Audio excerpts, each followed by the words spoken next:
代表大陆它对于多元供应农产品，它已经做好了一个这样布局，所以让它的全球供应链呢能够多元化，降低对美国依赖，同时让美国的农民来承受这个市场所遭受的损失。对，这就是它一个精准打击的。那再加上现在农民的那些成本也上升了，像化学肥料啊、劳力啊、设备。它的价格在提升，而且市场也在流失。美国总统川普在11月7号表示，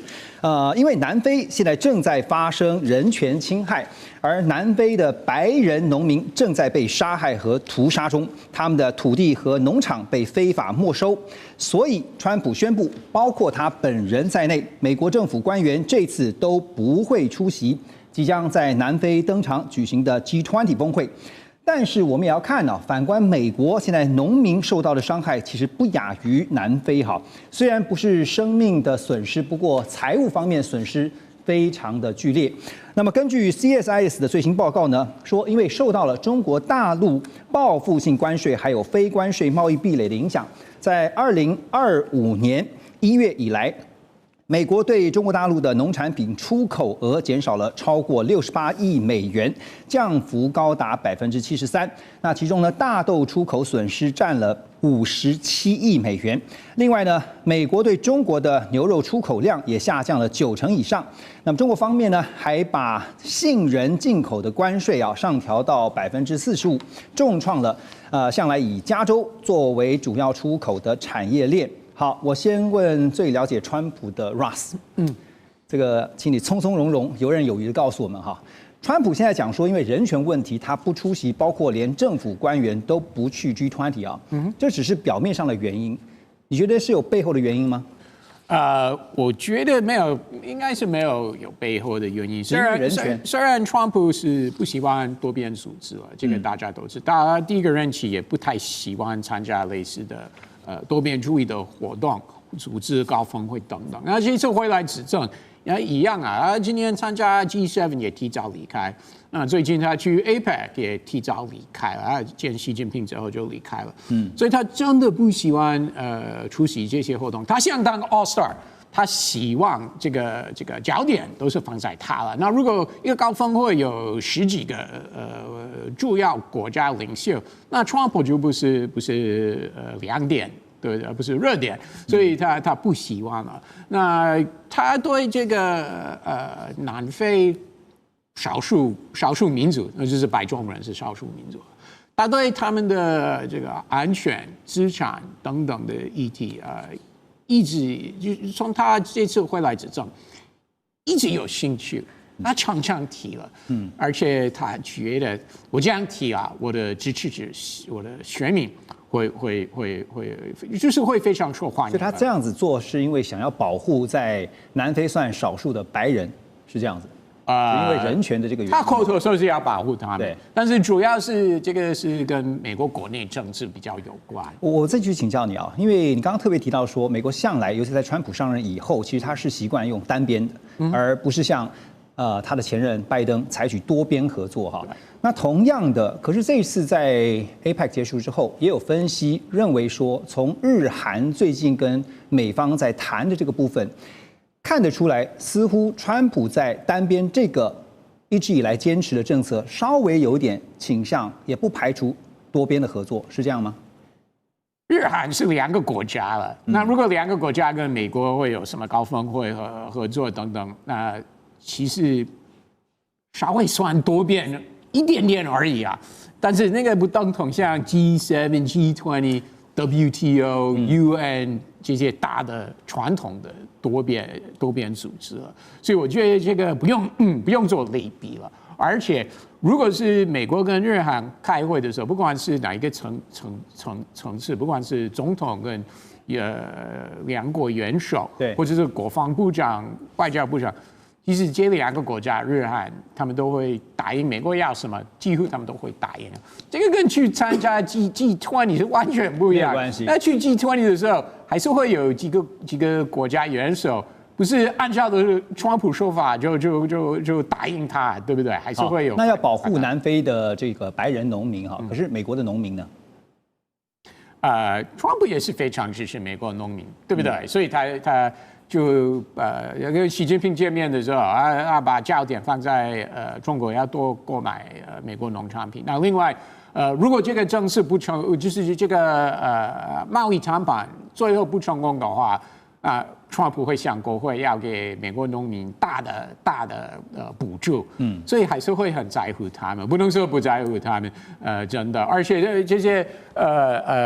南非的白人啊，说实在，我预测很多还是会选移民到美国去了，最后还是会离开南非。只要川普是欢迎他们，而且目前川普的政策是非常非常欢迎他们移民到美国去。目前他不欢迎其他国家。尤其是有皮色是如果是黑的话，他不欢迎。而且白人至上的一个向来，如果是像南非白人或者北欧人，川普是很欢迎他们移民到美国去了。那我真的相信将来几年很多南非白人，包含这些农民，会选择移民到美国去。好，所以现在看就是说，川普要如何照顾美国国内的农民哈，因为就提到了。像之前呢，在习川会之后，其实 APEC 呢，中美之间两强达成了一个共识，就其中呢，就是包括了要买大豆哈，但现在买大豆也出现了一个变数哈，因为在习川会之后，美中双方其实都降低对对方的关税哈。不过路透社有一个最新的报道说，中国大陆对美国大豆的关税虽然下调到13%，但是呢，这个关税的税率呢，也导致了美国大豆的价格仍然是比巴西大豆的价格要高。好，所以呢，有交易员也表示说，市场上现在普遍不预期中国大陆对于美国大豆的采买会恢复需求啊。主要的原因还是那句白话，就是因为你的大豆卖得太贵了，所以买大豆现在变成了一种手段，或者说我们一种筹码哈。中方会如何在这件事情上面做决定呢？这个美国农产品是这次川普2.0大陆等于说是规划准备最完整的一步。而且他这次打击美国是美国最依赖的出口品项，就是大豆、牛肉、杏仁，这3个是美国这个就是对中国出口最大额的农产品，这3项，而且这是集中火力针对美国这个最敏感的产业来做出打击。那因此大陆它也有多元供应的来源的需求，所以它也向巴西购买大豆，向阿根廷购买大豆。它跟巴西买的大豆，让巴西呢，它的出口增加了10%，让阿根廷呢增加了21%，所以就代表大陆它对于多元供应农产品，它已经做好了一个这样布局，所以让它的全球供应链呢能够多元化，降低对美国依赖，同时让美国的农民来承受这个市场所遭受的损失。对，这就是它一个精准打击的。那再加上现在农民的那些成本也上升了，像化学肥料啊、劳力啊、设备。这些都一直在提升，它的价格在提升，而且市场也在流失，所以对美国的农民来讲，目前真的是一个非常考验的一个时候。所以现在对美国政府来讲哈，尤其特别川普想要帮美国农民啊，但骆老师您看，因为我们刚刚讲说中国大陆现在有议价能力啊，因为你跟同样的比巴西、比阿根廷，那除非你告诉我美国的大豆确实比阿根廷、比巴西要便宜，那我才愿意买啊，不是吗？对，所以美国在这方面可能要寻求也是一样多元出口，你不能只出口给中国。虽然中国是目前全世界最大的大豆的买家，但是你还是要跟印度啊、东南亚或中东市场来寻求一个出口你大豆的一个市场的一个需求嘛。那当然，另外一方面，这次川普跟习近平2个人在这个釜山达成这个协议，也说大陆不再背个这个美国农产品的采购。那也开放了，所以他应该跟中国达成一个更有结构性的协议，要长期的保证大豆、牛肉、杏仁这样的一个进出口的一个，这样才能够确保美国农民的一个利益。否则，这个市场是非常的浮动的。假设最大的买家一直有针对性的在背革你的时候，美国农民的话，他随时会有很不安全的感觉，随时没有办法出口的一个风险存在。就像上那个我们看到影片上，就是一个大豆厂竟然会爆炸，因为多到爆炸。那这样的情景，我们就不愿意看一些。所以，川普可能在短期、中期、长期都要有一些规划，否则没有办法因应中国大陆针对性的一个农产品的背革。是，所以陆老师刚刚点到一个重点啊，就是中国大陆要制造的是美方，特别是农民这一边啊，随时有一个不安全感。那这个部分呢，才能够当成未来中美这个整个竞争架构不变的情况之下呢，中方握在手中一个非常有力的筹码哈。当然，除了美国的农业受到惨重打击之外，现在呢，接下来我们要来看的就是呢，川普有可能会酿成美国国内自己的粮食危机。怎么说？川普为了大砍被称为奥巴马健保的这个平价医疗法案呢，跟民主党在参议院上演了僵持的戏码。这几天大家都看到了，也造成了美国政府现在停摆已经超过了38天，原先的记录啊保持在35天，这个记录被打破了。而川普呢还拿4200万依靠食物券生活的人民，这4200万都是美国的公民哈，拿这些美国人民当成筹码，也说呢，美国营养补助援助计划的福利只有在激进左派民主党人开放政府的时候才会发放。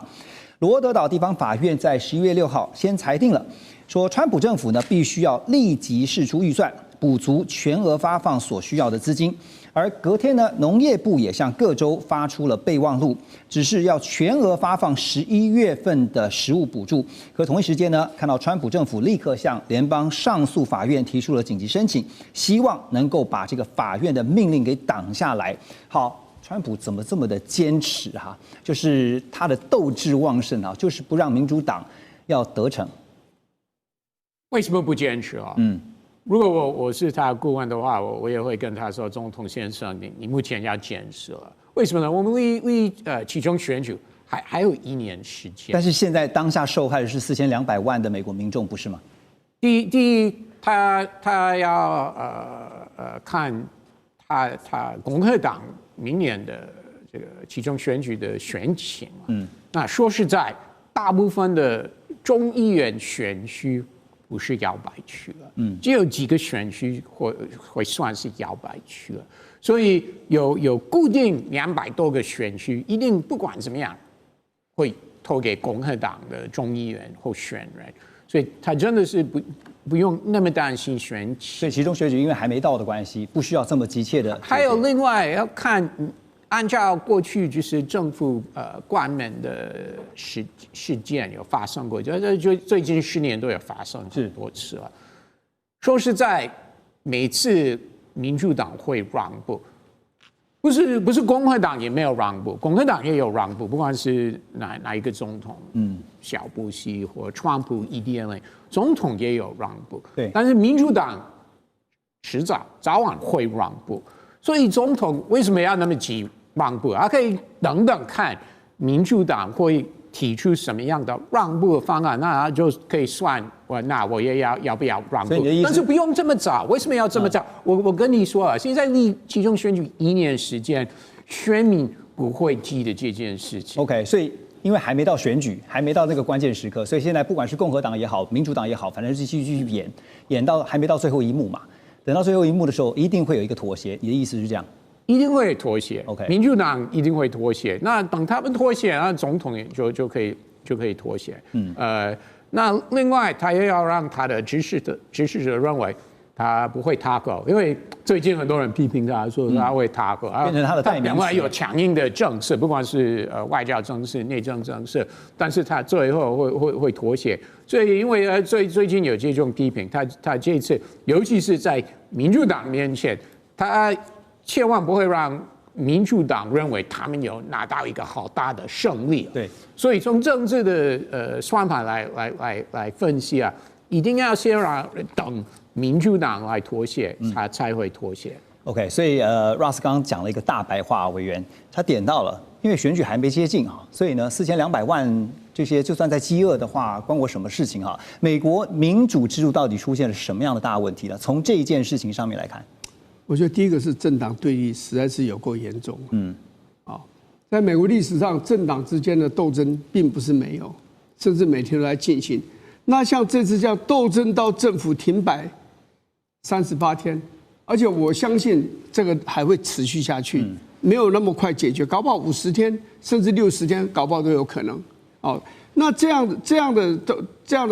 种对立，政党的对立会延伸到很多的层面。那就是内耗嘛，这个就是内耗。对，所以我认为这个就是这个美国社会的一个很大的问题。第二个，当然，其实某种程度来讲，川普上来以后，美国族群对立的现象是变严重的。他所谓的要让美国再次伟大，那里面其实所隐含是让美国的白人再一次伟大。那支持川普的人，其实就是中低收入的白人，所以他是他们的代言人。这种族群问题当然有，刚刚讲到南非的问题，川普讲说美国这个南非的白人这个被杀，他还用了 genocide， 就是这个好像种族灭绝、种族屠杀。没有这回事啦。南非的治安是非常差，我有好几个朋友都在南非做生意，南非的生意是非常差的，他们出去进出都要带持枪的武装保镖的啦，所以没有特别针对这个南非的白人来进行屠杀，没有这一回事啦。这个美国自己都这个很多的这个作家都出来讲这样的话嘛。可是你看，川普特别讲说。美国的白人，美国这一阵子是反对移民的哦，可是针对南非的白人，他说你们可以用难民的身份移民来美国来定居啊，提出申请就对呀，所以这有白人的问题。你看这次的纽约市长的选举里面，你去想想看看，白人有很多是支持现在当选的，这位市长是，可是更多的是很多的黑人。少数族群的主义，当然包括很多犹太人，是支持当选的这位的这位市长的，所以有族群问题过来一个其实很严重的一个问题是通膨啦。你知道，川普有一个非常强烈支持他的，叫做 Marjorie Greene， 她是乔治亚州选出来一位女性的众议员，她是这个美国所谓的 MEGA 的强力的支持的川普的最挺川普的。那样的一个人，挺到出汁的这样一个人，可是你看这次最近他就对川普有很多的批评，那他这次就出来讲话，就大概昨天嘛接受访问他就出来讲了，他说他用一个叫 affordability， 这个字是什么？就是说你有没有，你可不可以负担得起？能不能 afford？ 你可以买的，你可以 afford 嘛，对不对？所以这个问题就是说，为什么会这个？会出现这个问题呢？他先讲，他说我是去买东西的，我是到市场比如说杂货店之类的去买东西的人，有没有通货膨胀，东西有没有变贵，我是知道的。民众最有感，对，没错。所以这一次为什么美国不仅在这个共和党在纽约输了，纽约市的市长选举输了，维吉尼亚州州长输了，对，还有这个 New Jersey 这个纽泽西的州长也输了，很重要一个字就是。人家的通货膨胀造成很多人生活的困难。欢迎回来，我们继续来看刚刚特别提到说，川普他没有参加 APEC， 马上飞回美国当然，这个理由是万圣节有很多的派对，但是其实真正的实情却是，美国川普必须面对更加复杂跟严峻的美国经济还有内部状况，因为美国政府在10月1号关门。已经长达1个月的时间，从华府到农村，从军营到学校，整个美国现在像是进入一个功能丧失的国家，粮食援助中断，军人断薪，航班大乱现在像航管的这个人员其实都是叫苦连天，所以这个竟然是在号称是全球最强大的美国发生这种事情。现在数千万人面临断粮，数百万的家庭没有暖气可用，政府停摆。正把美国推向一场非常冷酷的社会灾难，而最新的消息是，美国已经有2名联邦法官他们陆续做出裁定，说川普政府不得暂停对低收入民众的粮食援助。这代表什么意思呢？就是政府虽然关门了，但是这个时候联邦政府依然必须要动用应急基金来维持民生计划的运作，你不能不照顾老百姓BBC 就分析，美国政府关门造成的5大这个民生灾难，包括超过4000万人所仰赖的粮食券经费已经在11月1号用完了，600万的低收入家庭将会失去取暖的补助，100万美军被迫无薪上岗，那么联邦员工做功德好几周了，都领不到薪水，航班延误成为常态，所以接下来这样下去总不是办法。可是川普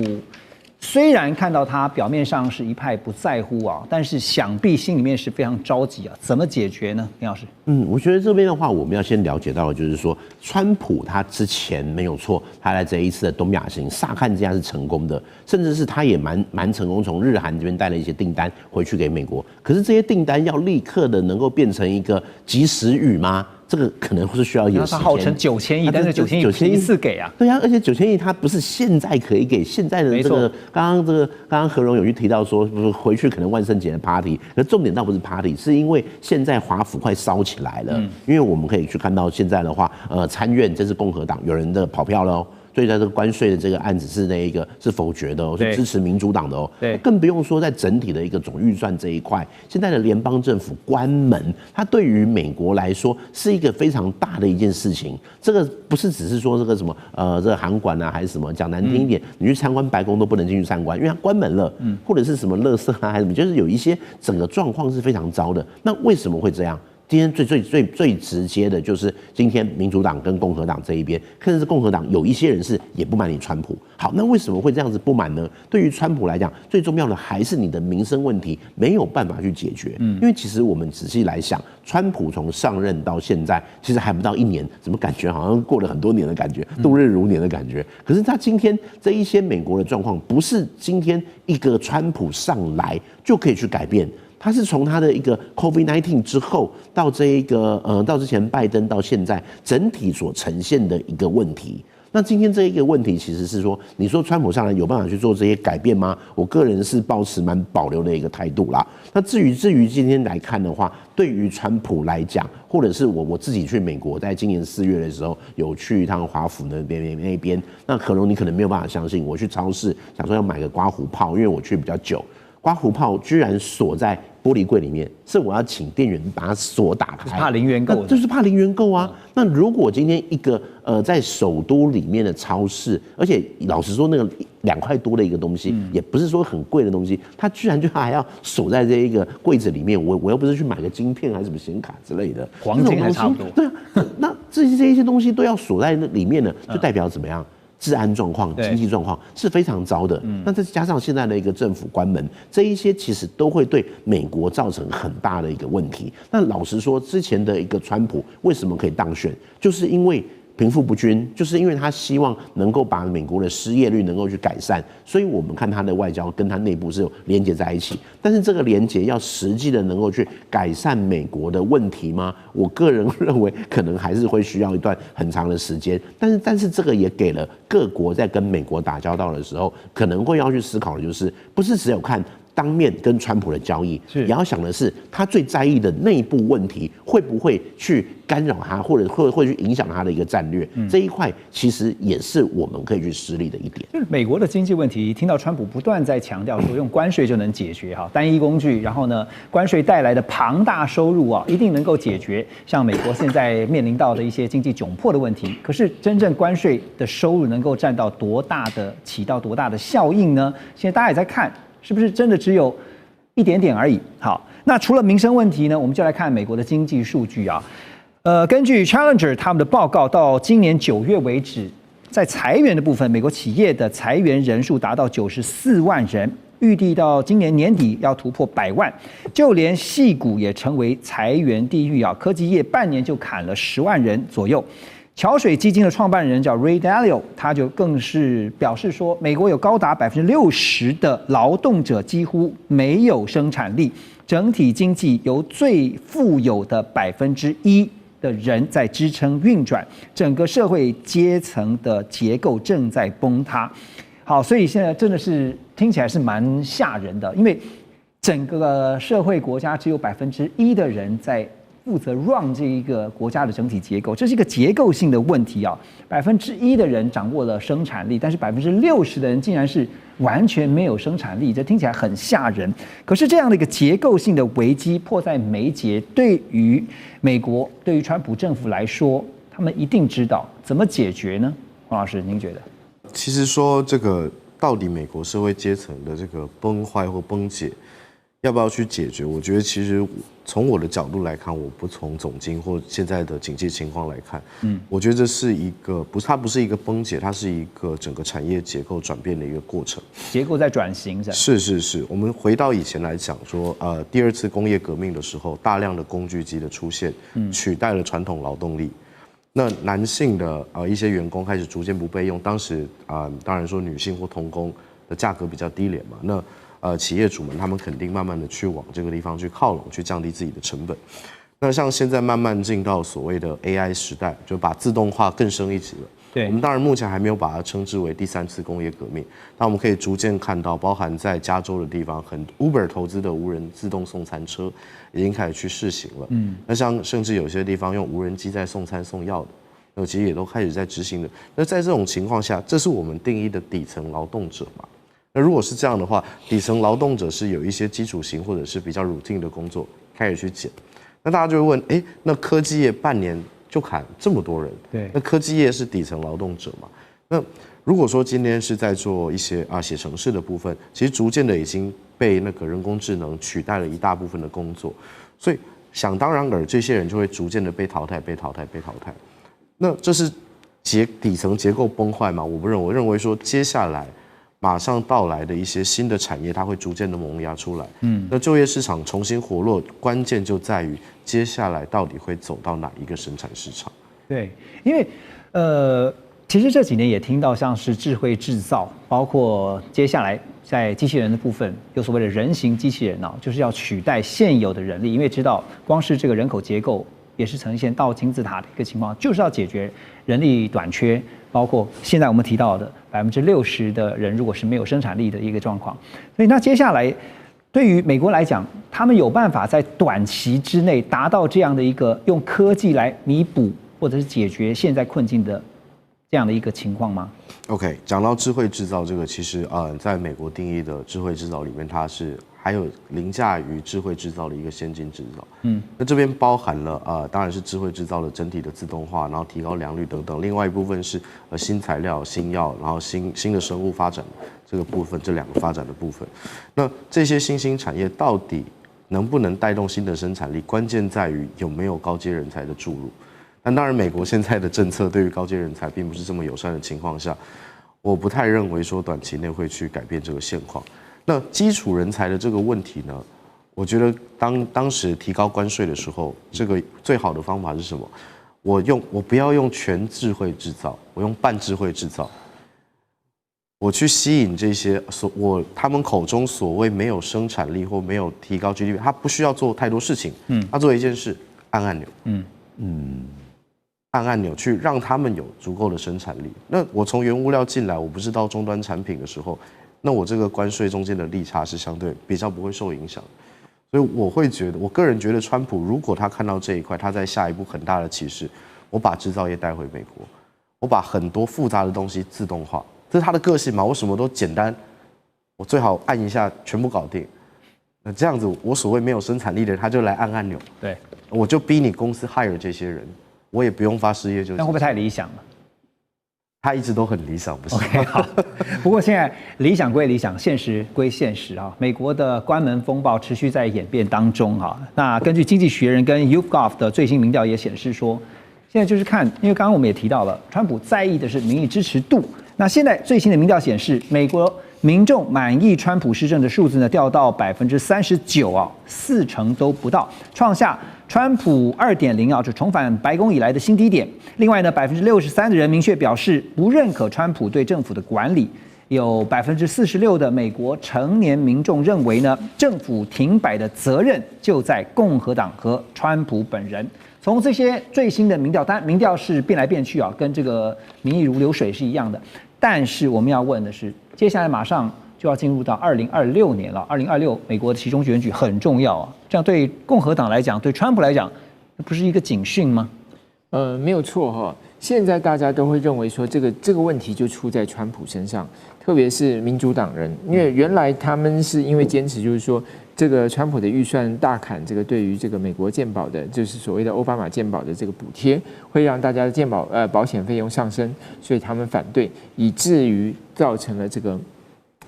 政府关门。那当时川普的算盘是什么？就是说，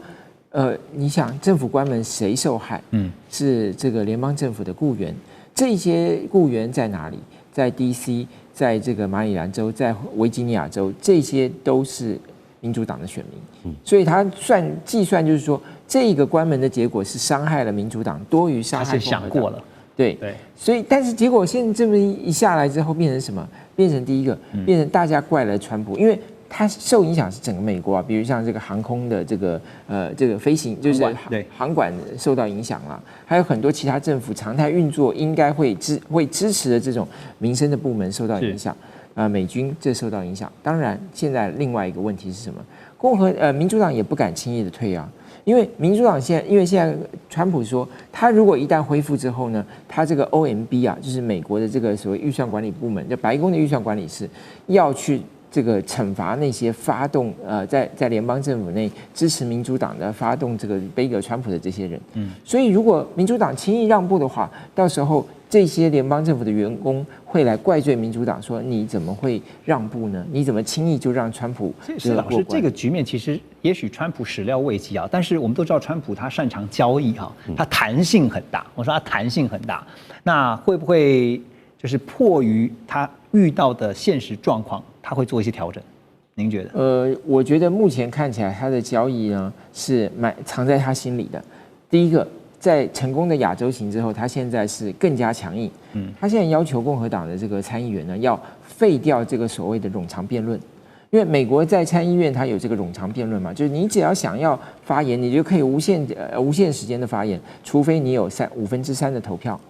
可以让它停止。那3/5就60席，所以这就保障了少数。为什么民主党没有多数却可以杯葛预算，就是通过参议院的这个2/5。那现在共和党的这个多数党领袖呢，他原来在竞争这个党魁的时候，竞争这个多数党领袖的时候，他就是反对废除这个条款的，所以他反对。但是在川普的旋风之下，也许他最后会让步。但是关门不能无限期一直关门下去嘛？他们有没有一个至少设定一个时间点？因为11月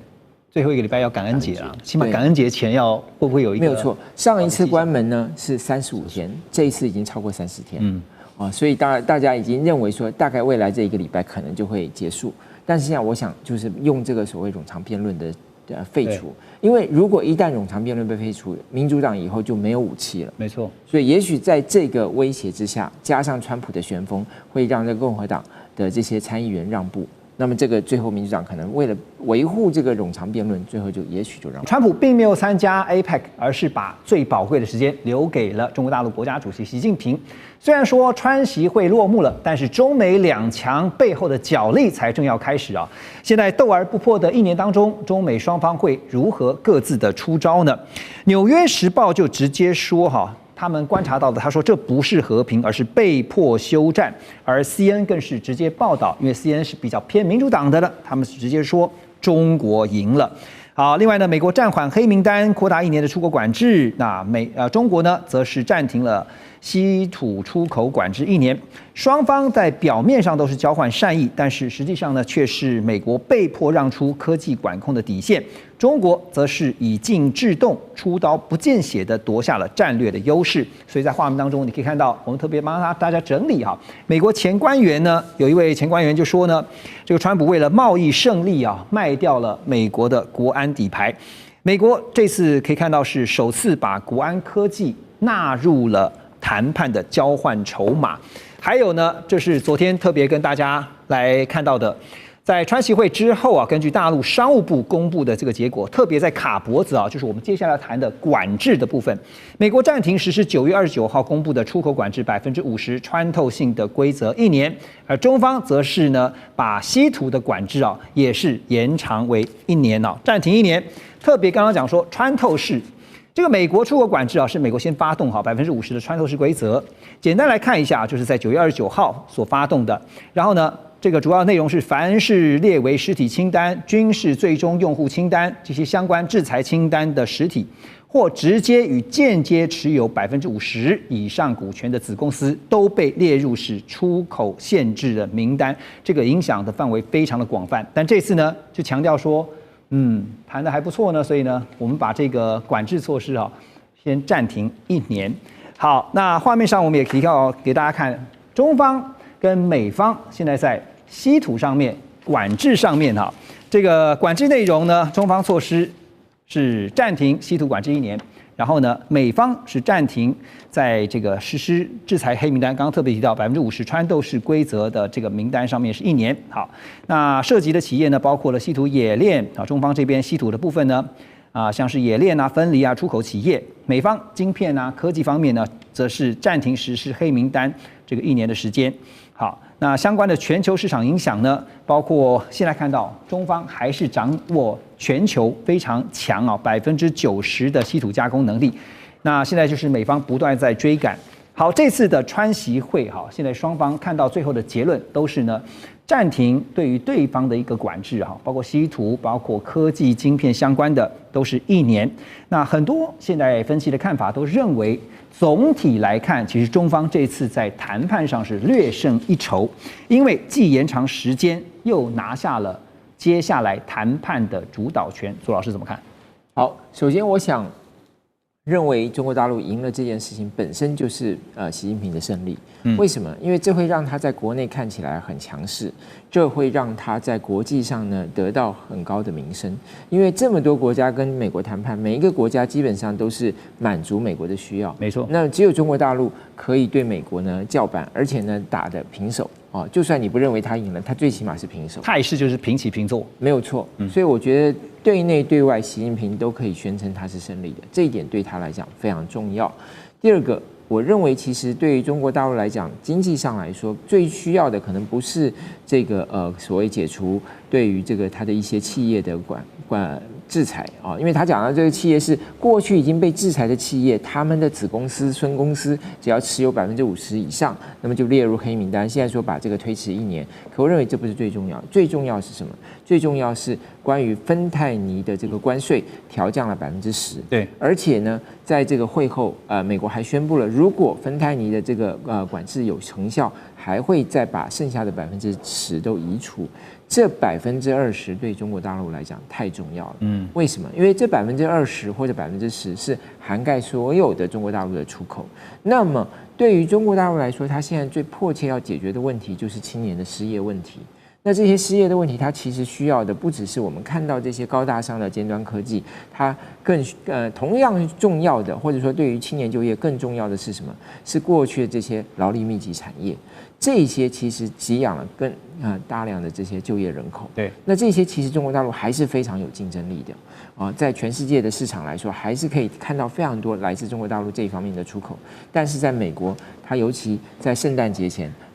它如果这个关税继续，它就会丢掉了很大的一个这个市场。那现在在圣诞节前、感恩节前，它就恢复了。这个对于它来讲是及时雨所以我认为这个部分其实可能是对中国经济来讲最重要的。就几乎面子里子，几乎在这一次，当然有人说谁赢了面子，谁赢了椅子。可是照目前我们所看到的整个总体分析来看的话，中国不但是赢了面子，又赢了里子那接下来当然美国一定不服气嘛，所以你可以看到说，川普回到国内，在这个飞机上面的时候，他就说自己凭自己的分数是打了12分，满分10分这个不会让人意外，因为他向来就是会给自己打很高的分数。但在美中两强，就是老大已经达成了共识之后呢，又听到了美国财长贝森特呢，他又放话表示他说北京犯下真正的错误，因为美国2年内就能够摆脱稀土的依赖，真的吗？根据专家的分析说，美国即使启动像是曼哈顿计划级别的资源开发，至少也得5到7年才能够真正完全替代中国大陆的稀土供应。另外呢，中国大陆这边有4400万吨的稀土储藏量，占全球35%到50%，而中方呢控制全球稀土的加工、冶炼、分离的能力的比重呢，将近90%左右。某些重稀土分离环节，中方更是达到了99%的控制。所以以此来看，美方估计2年就能够完全替代会不会太乐观了点？林老师。这一边的话，其实我们先回归到刚刚讲的一个川习，这是一个见面。我个人会认为是双方各有所需，那双方都达成自己要的一个目标。对习近平来说的话，其实刚刚左老师提到的这个芬太尼的10%，这是很重要的指标。同样的，对习近平来讲的话，他也证明了中国在他的领导之下是可以跟美国平起平坐的。那对于川普来说，他到底得到了什么？当然不是他讲的这个120分，这一个他好像这自吹自擂这样。他最重要的其实就是说，他可以把一些东西带回去他国内。因为我们看他这次其实除了是去见习近平之外，他在日本跟韩国拿到了非常多的一些利多的一些消息，不管是这个日本的加大投资啦，或者是我们说韩国什么核潜舰要在美国制造啦，其实他这些东西都是他能够去带回到他国内对他的一个支持度的。所以其实在这一点的话，我们可以看到两个大头，两个这个元首对话。各有所需，那但是在底下的这一边，一定就会开始有很多的一些分析，会认为是说，川普你可能有一点这为了贸易胜利卖掉了这个国安底牌啦，就是说他有点上权入国类似的一个味道啦。可是这边他立刻就用的是什么？同样上谈判桌的贝森特。我个人会认为现在第一个是贝森特来讲，后面可能 Rubio 又要准备出来讲了，就是老大讲的是没问题，我们都很好，他是我的老朋友。可是底下的这一些官员，就是他们要上场的时候，那这一边贝森特他直接就讲说了，可能2年就可以去摆脱这一个美国对中国这个稀土的依赖。但是说实在，2年能不能达到这个东西，不是取决于的东西，倒不是时间，而是你要花多少成本。说实在，今天的一个稀土，你世界上含量还是什么，各地都有。重点不是含量，是提炼的技术。因为提炼的有时候它会有一个高污染，或者是提炼的成本这个问题。所以，与其我美国要自己去提炼，不如跟中国买。相对来说，这一边我可以降下很多的一些成本的问题。那如果今天我要重新去启动的话，要么可能是在越南或其他国家跟这些国家买，或是我美国要自己做。那美国你愿意去付出这一个成本在稀土上面吗？固然我们现在看到可能有国防的需求、晶片的需求等等的，让他必须要去做。但是在今天我们看到这宣布1年制裁，这1年365天会发生什么样的事情？老实说，没有人知道。会不会今天的稀土又是另外一个只是谈判的筹码？所以我个人会认为贝森特他今天讲这个话是讲给自己国内来听的，因为其实现在对川普来讲的话，他现在在这个外面感觉上这一次东亚行好像外交大胜利，可是接下来他要去面对的是他国内更多的问题。这国内问题我们可能等一下还会再讨论，没错，就是在这个关税这个参议院否决了要让他一些议案，这些东西其实是现在川普才要去面对的一个问题。所以这时候由贝森特放话，就是希望能够把这个我们讲说在谈判上面的稍微一点弱势拉回来一点点哈，这帮这个老板稍微加回来一点分数哈。所以刚刚林老师也点到一个重点，中美现在比的就是呢，接下来在休兵也好、暂停也好，这1年当中哈，谁能够更快的摆脱对于对方的依赖，谁能够更加的掌握包括科技还有包括矿产的，就是稀土的命脉哈，就会是接下来中美2强对决的胜负关键。好，说到刚才有稀土的部分，接下来是科技的部分哈。那当然，川普也证实啊，因为他被媒体问到，他说是我有跟习近平主席呢谈到了晶片议题，但是并没有涉及最高阶的 Blackwell 晶片，而中方呢先前我们也知道他是直接拒绝了美国的 H20 啊 H20，那后来连 B30A 啊都进不了大陆。无非是在释放出一个信号，就是中国大陆呢不再屈就美国说要卖出来的这些低阶产品啊，这些低阶货。所以有白宫 AI 沙皇之称的萨克斯呢，就直接说中国大陆目前的态度很清楚，就是要全力扶植华为。但是这2天也听到了，黄仁勋就是辉达的执行长，他特别提到说，他也当然很希望辉达的芯片，比如说像是 Blackwell。能不能够进到中国大陆去贩售？但这一切都是川普决定，川普说了算。所以现在决定权在川普手上。我要问的是，黄老师，你觉得川普会允许 Blackwell 迈进中国大陆吗？这个问题其实挺有意思的。那就如左老师所说，这个其实今天在这个谈判上，到底谁真的赢，谁真的输，更大的是在面子理智上。面子上，习近平他得了一个比较大的一面。那今天如果川普允许了 Blackwell 晶片到中国，其实它最大的程度上分2个层面。第一个层面的问题是，他是不是输了面子？然后呢，如果今天川普他允许 Blackwell 晶片到中国，因为我们知道说，晶片可能3年一个世代6年又在下一个时代的时候，前面 Hopper 可能什么都淘汰掉了。对，它真的那么的重要吗？不知道。但如果今天你掐着敌人的脖子，中国的研发能力，我不敢说他们特别厉害，但他们有足够的人力，足够的资源，我就跟你硬刚。那在这个程度下，如果川普没有阶段性的去开放这些东西，那对于中国去全力扶植华为来说，无疑是什么？无疑是在养虎为患，这是一个非常严重的问题。那至于说未来美方如果要出口，就是说，害怕他们买来拆解这个问题，这个涉及到整个晶片，其实它整个从它的上下游产业链到水平产业链来说，中国目前有没有办法去囊括这些所谓的先进制程的部分？如果它没有办法囊括先进制程的部分的话，那即便它拆解它 IC design， 它还是没有办法在 NVIDIA 的这些技术上去做一个比较好的妥协。所以，反用美国技术来反制美国这件事情，会是Trump 在下一步上，我要去思考，我要不要阶段性的去让他们放松警惕。那这样也换取时间，他们可以在稀土上面进行一些元素战略的一些策略指导。这样才有可能去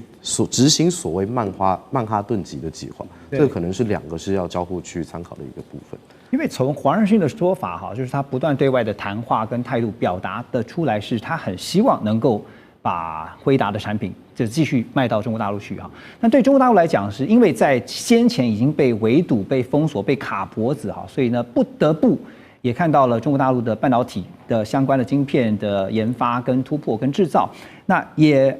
由华为带头，好，他们在技术上不断去突破，所以呢，就算有这个辉达的产品晶片卖到中国大陆，其实是不是量也不需要太多？因为呢，它其实一方面也会影响到中国大陆自己，就是我们常常讲说，大陆自主生产制造晶片未来的发展。对这个，但这个地方其实比较危险，说少量的卖过去，他们说这个国安科技的问题并不在演算本身。对，那我们这 AI server 它分2个层次嘛，一个是说它的推理以及它的训练。那在推理的部分，我们知道明年2026年，其实辉达为了增加它的 market cap， 它不断的在推 edge computing 的晶片。那在这个程度之下，如果有很好的 pre-train 的这些晶片，就是这些所谓的高阶晶片，那中国在无人机发展的很好的情况下，那他们如果这样更快，其实会影响到国防军事上的一些差异，包含在未来军武的一些开发上面。对，所以如果顺着这个逻辑的话，您觉得那接下来如果是川普的话，他会听得进去黄仁勋的建议吗？这得看他能够，我觉得现在其实这是挺有意思的问题，因为跟对，那包含说这样子下来的话，川普有没有办法得到他想要的东西？因为川普讲了一句，他希望制造业回到美国。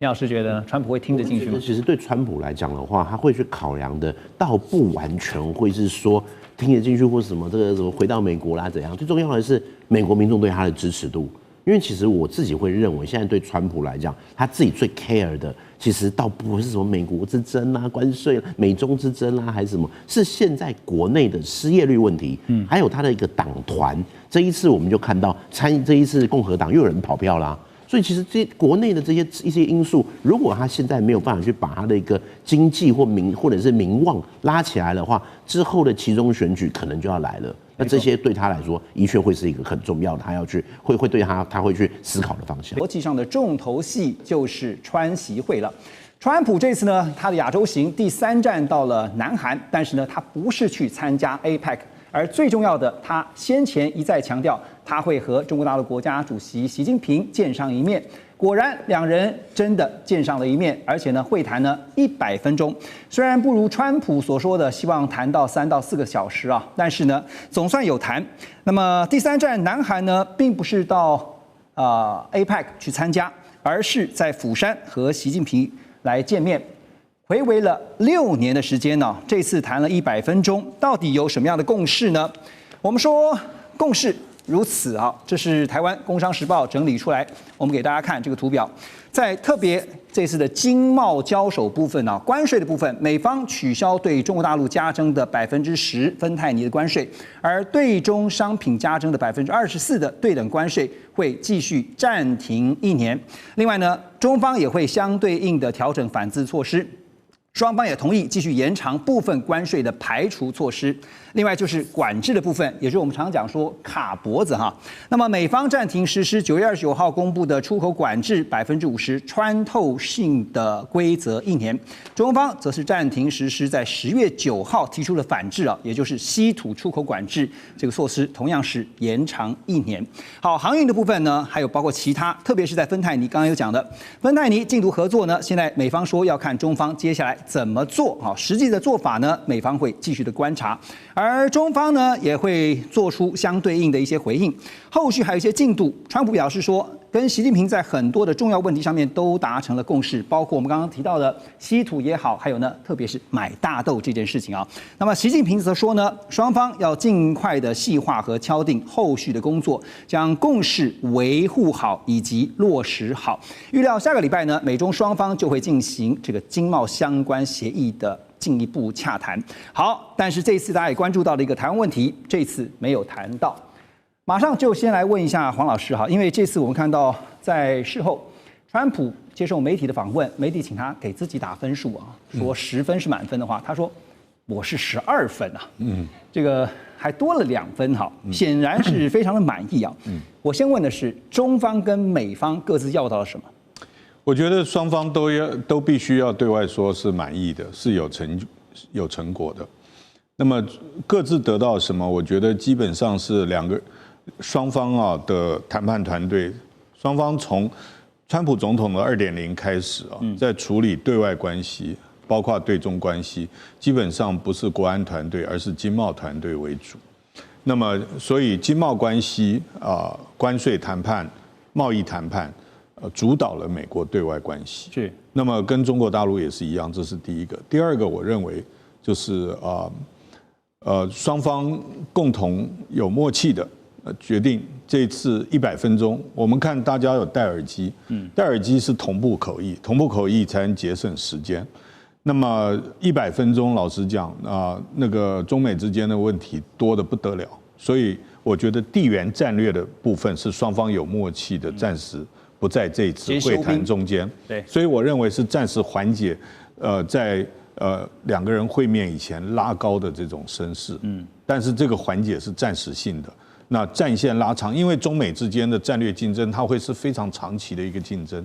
而所有的项目不一定那么快能够谈下来，所以从这个4月份的这个所谓解放日开始，一路。已经换了世界5个地点在双边在谈，但是还是高低起伏对，还没有最后的定案，所以战线必须要再往后拉长。老师，您看哈，有分析是这样认为说，美方这次要到是土豆泥就是包括稀土、大豆还有芬太尼简称土豆泥。中方其实你看到的是，习近平在这个2国元首会面的时候，他并没有提出要求，他只是说呢，我们要保持大国的风范，所以也有一个分析就是说，中方其实希望把美方拉回到4月2号以前，甚至是包括在2017、2028那个时间，我们重新拉回去。对，因为在川普的第1任期的时候，双方是有一个没有执行的一个当初框架谈好的一个贸易协议。那我觉得中国大陆基本上，其实中国共产党对外所有的谈判都是先谈大原则，然后谈大框架，在那个框架定了以后，其他的东西中国可让的会让，但是红线底线思维通通在里面。有没有像是双方都演了一场戏？对，双方剧本是合写的嘛，所以演起来就很自然了。好，为什么说是一场戏哈？因为在川习会之前呢，我们也看到了美国贸易代表署在24号就提前早一步的宣布，他们说呢，要依据美国1974年贸易法案第301条规定那么对中国大陆呢是否有履行美国总统川普在第1任期所签署的第1阶段贸易协议要展开调查。而尽管我们看到这次结束的川习会达成了新一轮的贸易休兵，但是也听到了后来呢，这个美国贸易代表Greer 他就表示说，301条款调查将会持续的进行，为中国商品加征关税预做准备。然后呢，川普在见完了习近平呢，他也说呢，这个4月份呢，川普说他会访问中国大陆，接下来呢，习近平也会访问美国，但是真的会如期举行吗？接下来当然得看中美两国的互动是如何。好 ，Russ 啊，现在你先看一下，就是说 Grill 这一季，我们讲说回马枪啊，怎么解读？所以很明显，其实川西会这次谈的看起来相当愉快，然后川普觉得有这个封锁是获得很多都好的。你觉得川普有达到他的目的？川普觉得他达到他的目标，然后另外说实在，我有看到很多台湾评论员，他们说是一个川普大胜利，然后一直称他，我觉得没有，台湾评论员也没有这个必要。但是说实在，川普觉得他有获得很多东西，尤其是贸易方面，而且整个行程，不管是在吉隆坡、东京或南海，也没有什么负面的外交事件。他跟其他国家领袖都谈得非常愉快。对。但是像 Greer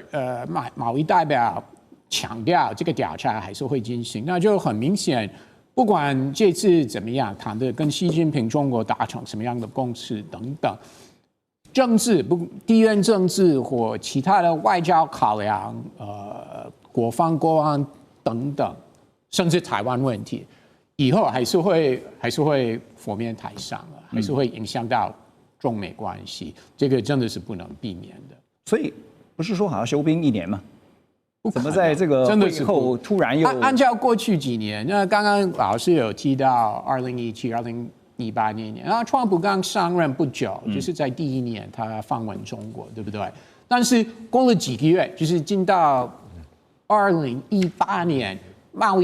易战就开始了，而且川普最后两年多，贸易战一直恶化了，中美关系整个。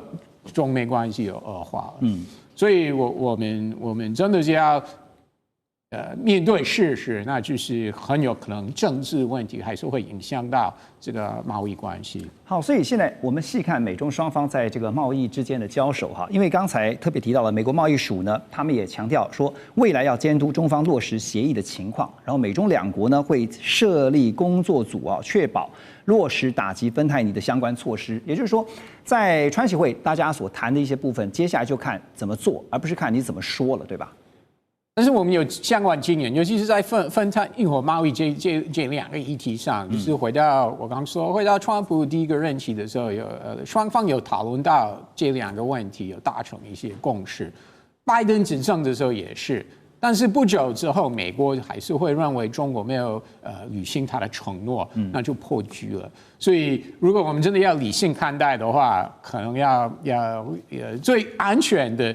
猜测是不久之后还是会破局了。OK， 现在就是看，就是美方可能会觉得中方说话不算话，但是呢，中方对美方也是如此啊，就是你只光说不练啊。所以接下来就看。因为不是提到了吗？川普有特别提到说，他明年3月以后，会到中国大陆去访问。接下来呢，就是习近平到美国访问，但也得看两国的互动吧。我个人会认为，一直到他们真的上飞机起飞之前，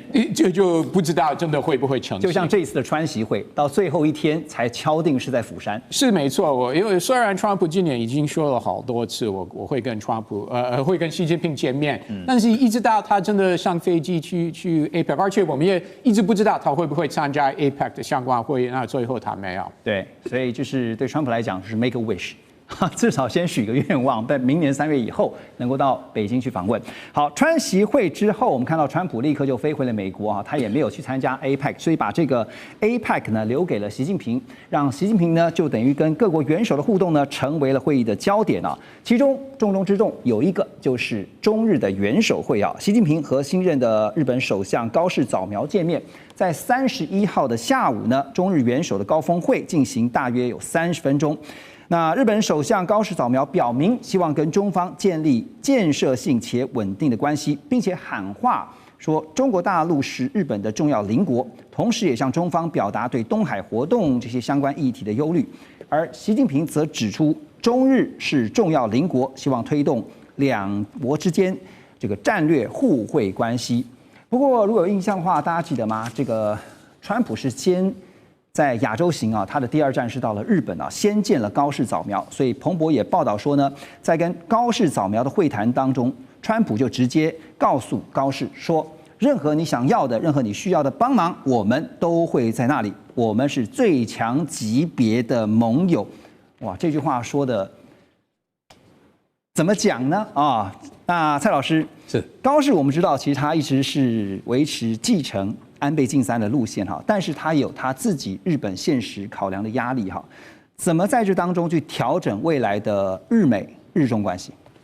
我们先恭喜日本国诞生第一位女首相，我们也先恭喜高市早苗变成是首相，因为她一路走来还蛮辛苦，本来能不能当首相也是一个很大的一个疑问点，而且她在21日当首相到10月31日的时候，不管是日本国内，不管是国际问题来讲，我们套一句川普总统在10月29日 George Washington 的航母上面讲一句话，他是一个 winner。因为他等于说，在这么多的首脑里面，他可以说算是一个最大的胜利者。为什么？因为川普是先到了日本，那到了日本之后的话，跟我们看到高市早苗有一个非常好的关系。那我们又会看到他到了韩国，可是高市早苗的话，他的表现真的是可圈可点。他跟川普之间的话，本来就是会很好，而且我们用几个照片来去给各位观众做一个解释。这个都是官网的照片。那官网的照片的话，我们用4张去做解释的话，你会看到28号他见到川普的时候，除了这一张之外，有很多张，他们都是一个非常亲密。而且我们看到高市事实上是一种好像发自内心很开心，甚至在George Washington 上面呢手高起来，非常开心的。当然也有一些日本民众是批评他了，也有这么样的批评。可是呢，我们看到他跟李在明韩国的总统也是关系很好。那为什么会很好的一个很大的原因，他很聪明，在10月21日当选之后，他就开了一个记者会。记者会他上面就说：“我非常喜欢韩国，我喜欢吃韩国的海苔，我喜欢用韩国的化妆品，我喜欢看韩剧。”所以李在明就送他韩国的化妆品，送他的一个海苔，这个是他做的非常好的一面。而且他会看到，我们看到了习主席的话，事实上他们也是突然去巧的在29号的话才去瞧说可不可以跟习主席见面，这个中方有释出一种善意。逝去之后的话，但是在3个小时之前还不是很确定可不可以见了面。但是我们看到为什么高市做得很好的原因，看到他个人的 X， 他看到跟习主席见面的时候，习主席就跟他打招呼，他跟每个人都打招呼说：“我是新人，跟你们打个招呼。”那习主席露出微笑，很多人就为什么习主席会有微笑？很少这样。不过问题就来了，在正式的会面上面来讲，你会看到他的手跟这边的手都完全不一样。不管是跟川普，不管是跟李在明，手都是很近的，还是很亲密。但是跟习主席的时候，手就是伸长的。他们有去教他过，你手要伸长，不可以被他拉过去，等于是我跟你保持距离，你拉我拉不过去。然后脸的微笑是会有一点的不大一样。所以我们看到习主席也讲到一句话，就是战略的互惠关系。刚刚主持人你所说的安倍路线呢，高市早苗在这一次的模式